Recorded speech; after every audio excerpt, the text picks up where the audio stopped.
И еще одна. Кусок. А, вот оно как. Такой вот мощный бутерброд. Сегодня мы опять в Новгороде. Как правильно сказать-то? Это Новгород. Мы находимся в ресторане французской кухни Ile de France. И несмотря на то, что это ресторан французских удовольствий, здесь делают и традиционные русские блюда.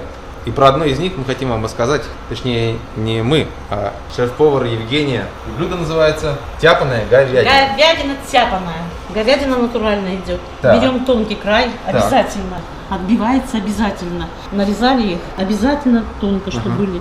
И уже мы на плите обжариваем, и можно будет подавать. Так, оттяпать, это значит что? Отбить. Отбить. Маринуется мы вот приготовили. У нас высушенная рябина, красная, можжевельник, соль. Как долго маринуется? Да нет, вот я сейчас порезала перед вами. Ага. Так, откуда у вас этот рецепт? Рецепт у нас это давно приобретен из дальних сел. Новгородский. Обязательно. И что это была за деревня? Шербик.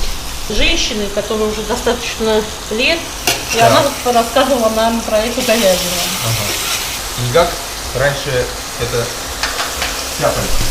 Тяпали, вот, значит, у них специальные были молотки, деревянные. Деревянные молотки. Да, обязательно на деревянном такой делали доска. Она была, как она показывала, наверное, сантиметров 20.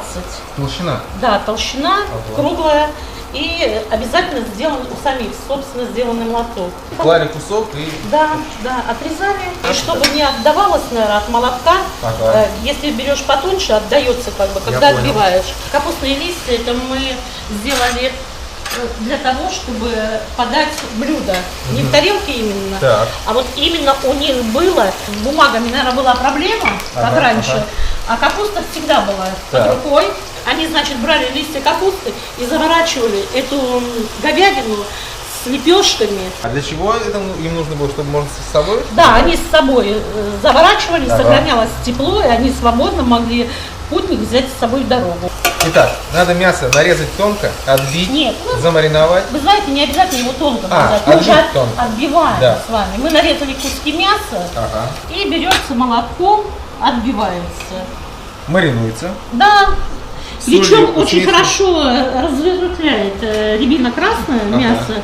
А так вы просто сушите и перемалываете. Да, вы на блендере уже. И жарится недолго, да? А для чего вот эта сковородка? Мы сейчас с вами лепешки, еще у нас подготовлено тесто из перловки. Она продроблена перловка, соединена с мукой немного, мы добавили муки. И вот сейчас получится у нас с вами лепешечки. А вот это что? Это мы сделали огурцы. Из дубовой бочки вынули огурчики, нарезали мелко и соединили со сметаной. Вот такие оладушки получаются. А не панкейки. Вот такая новгородская шаурма. А какие нужны листья? Молодой капусты, да? Ну, листья свежей капусты не обязательно. А что, они как-то препарируются предварительно? Немножко обдали 2 минуты кипятком. Забила с солеными огурцами из дубовой бочки. Лепешка наша. Лепешечка. Опять. И еще одна. Кусок. А, вот оно как. Такой вот мощный бутерброд. Здесь хлеб не нужно. Все натуральное. Это место хлеб. Да. Ого. Все, пожалуйста. Типично новгородское блюдо в ресторане французских удовольствий. Как же это есть?